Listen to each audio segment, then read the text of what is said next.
Seja bem-vindo a mais um podcast E Agora Direito, um podcast sobre direito, tecnologia e futuro. Eu sou o Vinícius. Eu sou o Gabriel. E eu sou o Diogo.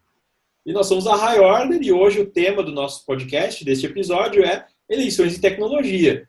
A gente está numa semana que demos aí o start para a campanha eleitoral. As eleições desse ano tiveram uma natural prorrogação por conta da pandemia. E a pandemia trouxe diversos desafios para todo mundo. A gente até já debateu isso em outras circunstâncias aqui nos nossos episódios anteriores. Mas o fato é que dessa vez nós vamos ter uma campanha eleitoral que vai se diferenciar de tudo que nós já tivemos até hoje, né? A internet, a tecnologia, vem dominando, evidentemente, a nossa vida em diversos aspectos.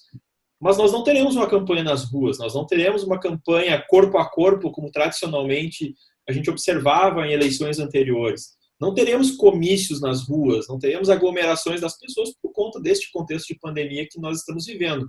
Então, esta será uma eleição, será um processo eleitoral mais tech do que nunca, ou seja, a tecnologia estará muito presente na nossa vida ao longo desse processo eleitoral, da campanha eleitoral, da forma como haverá engajamento dos candidatos, engajamento do público, dos eleitores, de modo geral. Então, inevitavelmente, esse é um texto que nós precisamos debater e esse é o tema do podcast de hoje. A gente vai falar sobre alguns aspectos muito importantes do modo como as eleições terão essa relação, essa conexão com tecnologia e algumas questões que terão que passar aí por preocupação das chapas, né, das composições de candidaturas em relação à tecnologia no que diz respeito à propagação de informações, à propagação das propostas de campanha, do uso da tecnologia para propagar e difundir essas informações, e também algo que é muito importante, muito recente, que é a questão da vigência da Lei Geral de Proteção de Dados, a LGPD, em relação a essas candidaturas, né? Especialmente sobre o modo como os dados poderão ser utilizados, enfim, uma série de questões que antes não eram uma realidade para candidaturas e para eleições e que para esse ano é uma novidade, engrossa o caldo de complexidades que a gente vai ter para o nosso processo eleitoral. Então, eu vou passar a bola aqui para o Diogo para falar alguns aspectos sobre o modo como essas tecnologias, essas questões podem interferir dentro de um processo eleitoral, especialmente, né, em relação ao que deve ser uma preocupação, o que de fato a gente pode ter, tanto para as pessoas que estarão recebendo informação, quanto aquelas que terão seus dados utilizados. Fala, Diogo, compartilha conosco aí teus saberes em relação a esse tema. Muito bem, Vini, Gabi. Eu trouxe aqui alguns aspectos para a gente conversar um pouco sobre, primeiro, algumas atitudes que não são permitidas e que muito possivelmente podem provocar o judiciário nesse ano de eleições. E nessa lista que eu separei, a gente tem, por exemplo, disparo em massa de conteúdo sem a concordância do destinatário, a gente tem casos de venda de cadastro de e-mails, que agora com a LGPD fica ainda mais proibido do que nunca. A gente tem casos de live miss, os famosos shows em lives, que também não serão permitidos. A gente tem casos de impulsionamento e disseminação de conteúdo falso, então as fake news, em todos os seus aspectos, obviamente também não são permitidos. A gente tem casos de propaganda em sites de empresa ou sites oficiais do poder público que também não pode acontecer. Obviamente, discurso de ódios, então ofensa à honra, à imagem de determinado candidato, então de um partido ou de uma coligação também são proibidos. Perfis falsos, muitos também entram nessa mesma seara. No caso da propaganda paga, exceto nos casos de impulsionamento das redes sociais, nenhuma outra também é permitida. E também impulsionamento de publicações que vinculam, então, uma propaganda negativa de outras candidaturas também não vale. Bom, e nesse aspecto isso vale também para os eleitores quanto os apoiadores. Além desses tópicos bem pontuais, eu trouxe algumas outras questões aqui que, de novo, muito provavelmente, a semelhança do que aconteceu em 2018, também vão provocar o judiciário relacionado às eleições. E a gente começa falando, então, sobre desinformação. Essas campanhas de desprestígio, que elas visam o descrédito de uma pessoa que ela está sendo atacada, muito provavelmente, nesses casos de eleições, são o próprio candidato, uma pessoa próxima a ele. A gente tem casos de difusão de informações falsas ligadas, por exemplo, à sexualidade, ao casamento, à atividade pessoal, então, do candidato ou de uma pessoa próxima. Dentro de uma janela de violações da privacidade, a gente pode, por exemplo, falar sobre exposição de dados pessoais, o doxing.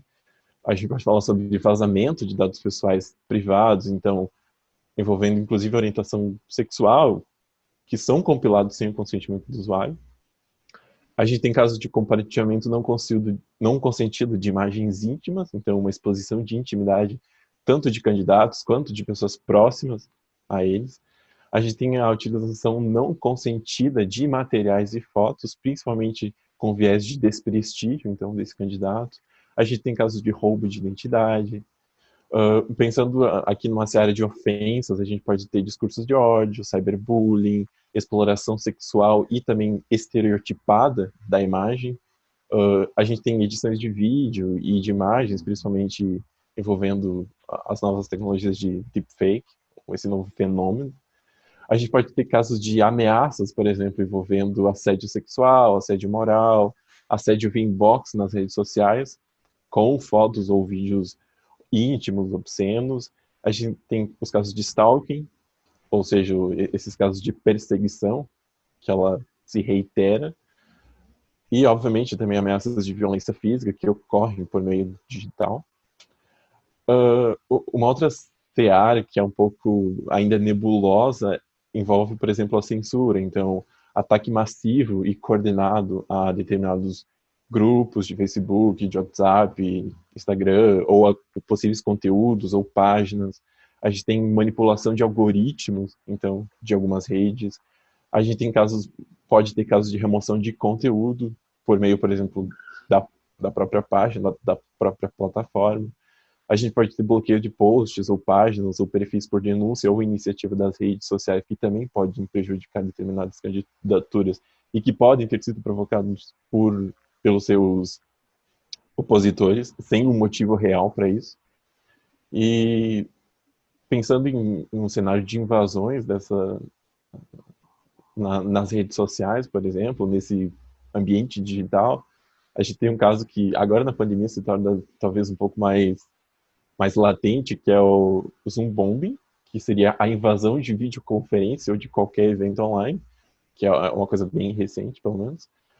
A gente tem acesso não autorizados a contas e dispositivos pessoais, invasão e ataques à segurança de sistemas. Enfim, uma série de possibilidades que muito provavelmente, esse ano, mais do que qualquer outro, vão acabar demandando do Poder Judiciário uma resposta para esses casos. Né? Como a gente vê nessa questão que o Diogo comenta, o cardápio de possibilidades para tentar, vamos usar uma palavra forte aqui, né, tentar sabotar de alguma maneira o curso natural de um processo democrático, de uma eleição, é vasto, né, o cardápio é gigantesco. Mas aí, Gabi, o que tu me fala das questões de conhecimento tecnológico, né, para poder, talvez, não digo solucionar ou resolver essas questões, porque muitas delas não são passíveis de uma resolução em si, mas para tentar eventualmente combater, evitar, mitigar riscos, né? Evitar com que esses riscos sejam tão grandes em relação à tecnologia, porque não é uma questão só regulatória ou jurídica, a gente tem que ter, por ser uma eleição tech, um emprego de tech bem pesado nisso tudo para poder refletir nessas questões. O que nos diz a respeito disso? Pois é, eu acho que a gente tem um histórico amplo no país de casos onde a gente verifica que a falta de conhecimento tecnológico por parte dos operadores de direito, e aqui a gente não está falando necessariamente do juiz, a gente não está falando necessariamente do jogador mesmo, muitas vezes por parte também do advogado, que está ali numa situação, como é que a gente pode dizer, de vulnerabilidade, porque ele está esperando a decisão de um órgão decisor, mas que está ali para defender de fato e tutelar o direito do cliente dele. Talvez o mais paradigmático e antigo que a gente tem é aquela história do caso da defesa do vídeo gravado pela Xuxa, onde o Google teve um relatório feito por um dos representantes do Google, no caso, dizendo que tecnicamente era impossível o Google deixar de indexar os vídeos da Xuxa por fatores técnicos que colocavam essa impossibilidade. Ao mesmo tempo que a gente já tinha casos onde o Google já tinha deixado de indexar certos tipos de informações no mesmo padrão que seria necessário para garantir esse tipo de direito aqui no Brasil. E aí a gente tem, no caso, o ato de o julgador chegar e dizer que aprendeu muito com a fala desse representante da empresa e então apresentar para nós o motivo pelo qual a gente não pode deixar de entender os parâmetros tecnológicos para que a gente passe a julgar dentro desse contexto.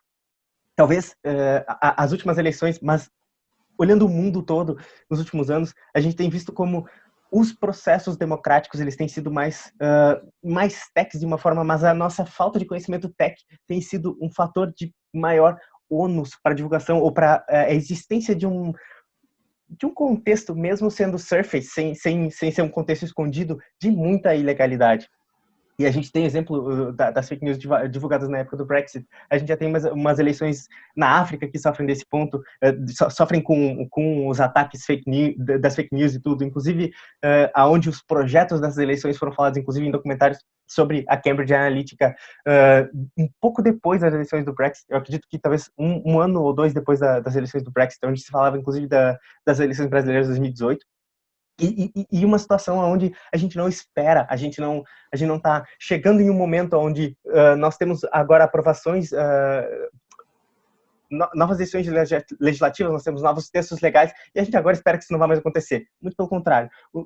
Quando a gente chega nesse 2020, onde a gente já tem o potencial das tecnologias não só enaltecido, mas comprovado, e uma eleição que vai acontecer de forma que a gente não vai ter mais esse face-to-face, essa parte mais física, pelo menos não tão intensa, a não ser que nós tenhamos um milagre. Vamos deixar claro o dia que nós estamos gravando esse dia 30 de setembro de 2020. Então, se amanhã for inventada uma vacina e todo mundo tiver vacinado, é muito provável que pelo menos essa parte dessa fala seja inválida. Se aparecer uma vacina, eu te dou de presente a vacina, cara. Só pela previsão.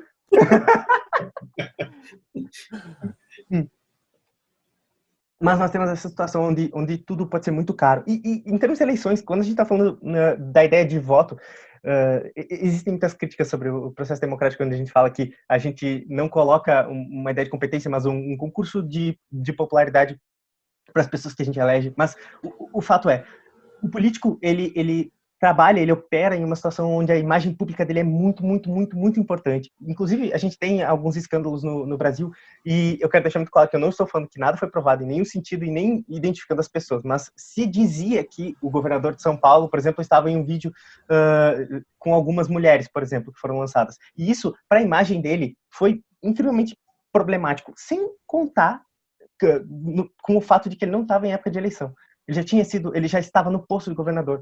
Então, quando a gente verifica que existe um período dentro do qual ocorre a campanha eleitoral, esse período serve para que as pessoas decidam quem é que vão ser os próximos políticos, a gente tem uma situação onde a time sensitivity, a sensibilidade em relação ao tempo, da proteção, da tutela dos direitos dos políticos em específico, e a gente pode falar de uma forma um pouco mais genérica, mas da tutela dos direitos da população, que tem esse direito de ser informada com a verdade, de votar com base em campanhas eleitorais que não são executadas a partir de crimes cometidos, uma coisa que, enfim, se encaixa muito, muito, muito nessa acessibilidade temporal. Então, o conhecimento de tecnologias, o conhecimento operacional de tecnologias, ele pode fazer muita diferença, tanto para a ideia de a gente saber como atacar, como combater alguns tipos de injustiça cometidas, quanto para a gente saber como combater injustiças que por vezes podem ser inclusive cometidas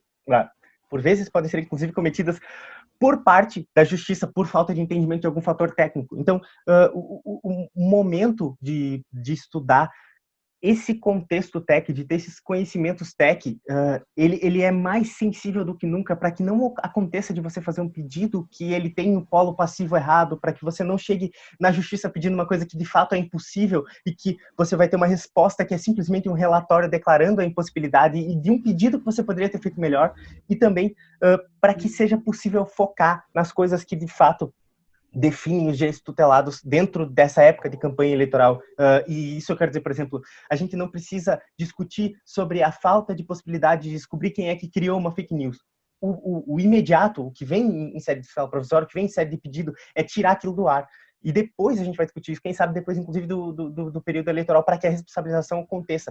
Porque a responsabilização não tem essa sensibilidade temporal tão grande quanto a fake news, quanto o dano que pode ser causado durante esse período eleitoral. Então, mais do que nunca, então, nesse contexto de eleições, onde a gente já tem eficácia comprovada das novas tecnologias como mecanismo de eleger um ou outro lado com base em notícias verdadeiras ou falsas, a situação onde a gente tem uma pandemia mundial que não vai permitir que nós tenhamos esse contato físico para fazer as campanhas eleitorais e os comícios e tudo, nos coloca em uma situação onde esse conhecimento tech ele é mais necessário do que nunca.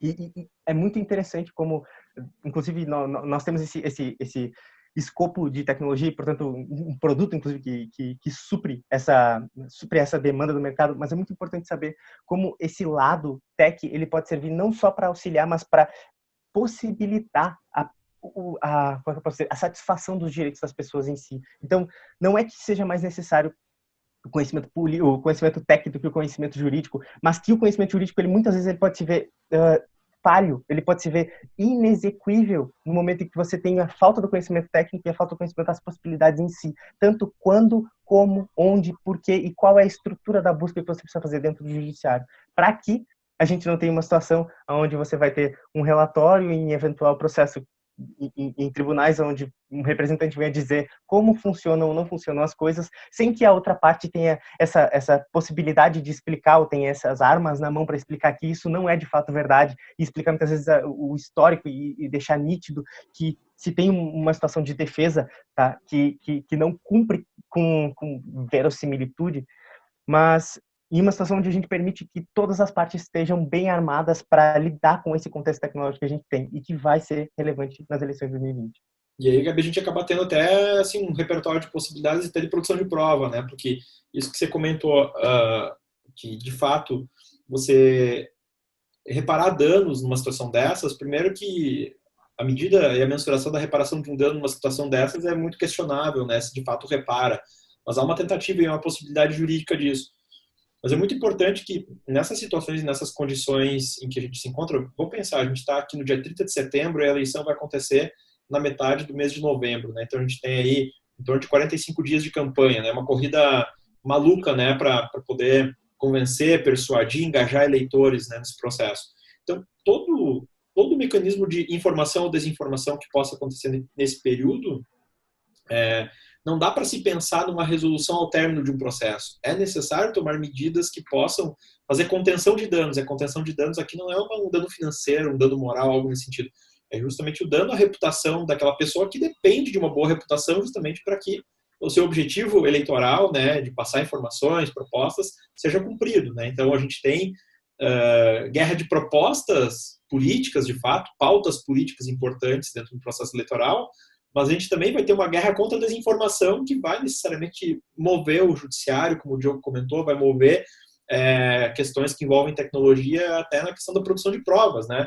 De poder utilizar recursos de produção de prova que sejam rápidos, eficientes, seguros, ferramentas como a gente acaba utilizando muitas vezes nesse suporte que a gente presta a partes e procuradores aí na produção de prova por blockchain, para poder gerar uma confiabilidade, gerar documentos com rapidez e especialmente para evitar com que essa prova pereça, né, que ela acabe sumindo ao longo do tempo, que é o que a tecnologia muitas vezes proporciona, né? Então, é um grande desafio regulatório, jurídico, claro, mas é uma corrida contra o tempo para poder evitar esses danos, né? Essa contenção de danos tem que acontecer em alguma medida por essas iniciativas que envolvem tecnologia também. Inclusive, eventualmente, se verificados certos tipos de ilícito, a gente, mesmo tendo essa sensibilidade temporal, eventualmente uma discussão sobre anular uma candidatura ou uma discussão sobre alguma coisa mais séria que possa ter acontecido, ela pode depender muito dessa estruturação sólida probatória, né? Então, enfim, existe muito, e talvez isso seja a parte mais enaltecida, a parte que mais faça diferença imediatamente no momento que a gente está falando de campanha eleitoral de votação, mas os danos ou a possibilidade de reversão de algumas coisas a longo prazo também existe, então é bem importante mesmo isso. E essa solidez e a possibilidade de guardar isso com base em tecnologias blockchain, por exemplo, nos traz essa garantia de que a gente consegue litigar com isso, inclusive ir atrás de uma forma diferente de descobrir como funcionou a cadeia de custódia desses dados e chegar na pessoa que de fato cometeu algum tipo de, enfim, conduta ilícita genérica nesse contexto, né? E tem também esse aspecto que o Diogo comentou antes, né, justamente da situação de troca de informações, né, de poder buscar hoje o eleitor de uma forma mais ativa, né. Enquanto que na campanha eleitoral tradicional que nós tínhamos até então, de poder usar o espaço das ruas, o espaço coletivo para poder conversar com as pessoas, existia uma forma de persuasão e de convencimento sobre pautas, propostas e programas que é muito distinta. Hoje a gente vai, de certo modo, verificar que as campanhas vão funcionar no modo ativo, como a gente tem, muitas vezes, os call centers fazendo ligação, enviando propostas para comerciais para nós, né? E aí entra o tema da LGPD, a questão justamente da possibilidade que as candidaturas têm, né? Que as composições partidárias podem, de fato, ou não podem, ter acesso a essas informações, enviar esses dados, enviar essas informações para esses eleitores. O que vocês me dizem a respeito disso? Porque na minha percepção, isso é um baita problema, porque a LGPD está vigorando há poucos dias, né? Desde o dia 18 de setembro, a gente tem a vigência efetiva da LGPD no Brasil. E para mim está bem claro que a LGPD está valendo para essas eleições. Então, os partidos precisarão ter um processo de adequação dessas questões, especialmente da manipulação, uso e tratamento desses dados dos eleitores, né? Para poder chegar nesses eleitores. O que vocês acham disso? É um problema, né? É bem verdade que, inclusive, a gente até conversa muitas vezes com o meio empresário, né? O fato de que a NPD só vai começar a trazer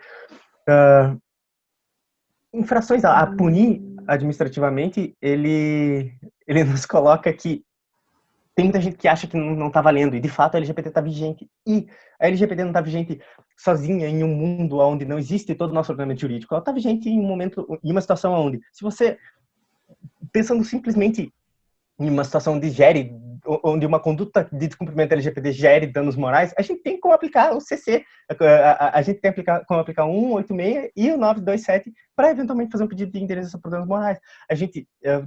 Eu talvez não tenha na cabeça um caso em concreto para danos materiais em relação ao LGPD, mas podem ter danos materiais em relação ao LGPD. E a gente, inclusive, agora, nessa situação de eleições, a gente pode ter muitos problemas em relação, por exemplo, a ser associado com imagens que são de certo partido, que muitas vezes vão ao encontro do que você prega durante o dia, ou vão ao encontro do que o seu meio de trabalho permite que você divulgue ou que você participe.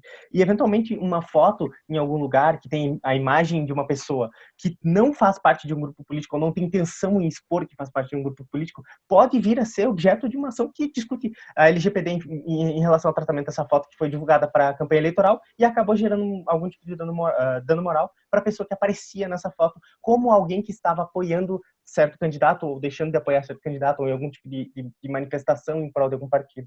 Então, eu acho muito interessante a gente ver que já tem decisões, a gente já tem a situação de utilização da LGPD como mecanismo de efetivação de direitos, ou seja, dizendo que o descumprimento da LGPD, quando causa algum tipo de dano, em especial dano moral, porque talvez seja mais simples de a gente vislumbrar nesse ponto, né, permite a aplicação da LGPD para que você tenha decisões judiciais que punem aquelas pessoas que, no caso, reparam os danos morais causados por esse descumprimento legal.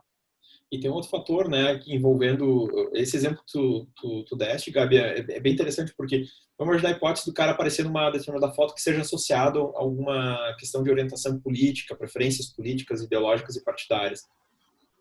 Entra na categoria dos dados pessoais que estão ainda mais protegidos na LGPD, que são os dados sensíveis, né? Então, o fato de você tornar aquela pessoa identificável por meio de uma imagem que associa ela a preferências políticas, e isso de alguma maneira possa eventualmente gerar um prejuízo a ela, a gente não tem só uma violação de dados pessoais, a gente tem uma violação de dados sensíveis, que é uma categoria ainda mais protegida dentro da LGPD.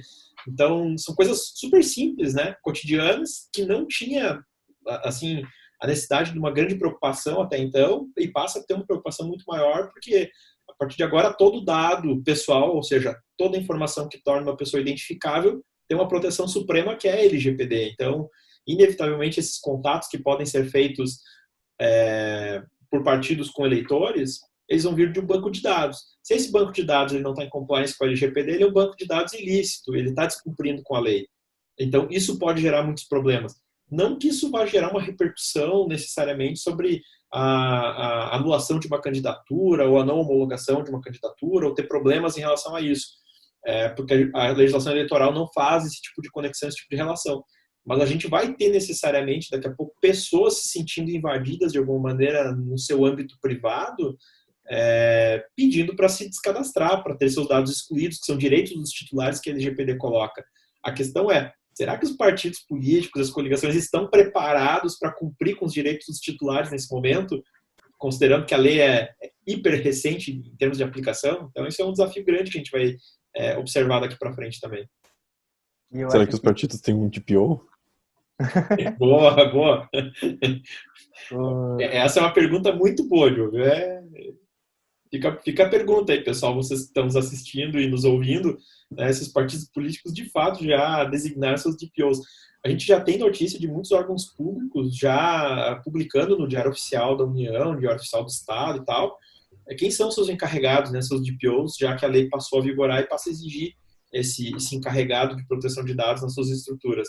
E isso não exime nenhuma corporação, nenhuma organização, nenhuma empresa, nenhuma ONG, assim como não exime, né, o poder público de ter essa responsabilidade, não vai desonerar também os partidos políticos nesse caso. Eu acho perfeito. A gente tem uma situação onde o empresariado, ele, via de regra, esperou para se adequar e eu não imagino os partidos políticos em uma situação diferente do que esperar. Então, enfim, acredito que vai ser uma coisa que vai dar um pouco de pano para manga nessas eleições. Vai ser interessante ver como é que acontece, como é que, enfim, se desenrola. Eu não tenho nenhuma dúvida, né, que são, acho que, como uma síntese aqui do nosso podcast, já se encaminhando para o nosso final, né, tem duas situações sintéticas importantes, né, que os partidos vão ter que se antenar, e as coligações, os partidos, quando eu digo, são as coligações também, né, porque a gente tem agrupamentos aí de partidos, que é a questão de como enfrentar a questão das fake news, que é agilidade, rapidez e produção de prova concreta e eficiente para isso, né, a gente, inclusive, tem dado alguns treinamentos para poder ajudar profissionais que têm, talvez, maior interesse em poder ter esse enfrentamento processual, né, e poder trazer fundamentações aceitáveis no judiciário e trazer provas que, de fato, possam cumprir com esses objetivos, né, e esse é um desafio, né, trazer a prova ideal para ter a tutela efetiva e adequada para fazer essa contenção de danos, as reputações, evitar que as candidaturas sejam prejudicadas. E o outro desafio é a LGPD, né, inevitavelmente passar por um processo de adequação mínimo no sentido de, pelo menos, verificar a origem desses dados antes de poder promover esse tipo de contato, esse tipo de inserção mais ostensiva, né, no contato com eleitores. Então, acredito que são dois desafios bem grandes que a gente vai enfrentar, mostrando, mais uma vez, né, que essa é, de fato, a eleição mais tech de todos os tempos no nosso país. Então, a gente vai, inevitavelmente, ter muitos desafios que não são regulatórios, eles são importantes, mas eles serão tecnológicos e a gente tem que ter essa conexão muito alinhada entre o que é tech e o que é law, né, para a gente poder ter bons resultados. Vocês têm mais alguma coisa a dizer? Não? Eu acredito que seja isso por hoje. Então tá, muito gente. Bem resumido, Vini. Ótimo. Então, nós queríamos agradecer mais uma vez a audiência e a participação de todos vocês, agradecer a você que está nos ouvindo e nos assistindo nas plataformas de streaming. Não deixe de nos seguir nas redes sociais e seguir os nossos canais de comunicação para que vocês possam acompanhar todas as novidades e especialmente agora nesse mês de outubro que envolve eleições, então certamente ainda teremos muitos debates relacionados a esse tipo de tema para debater com o nosso público. Muito obrigado e até a próxima. Até mais, pessoal.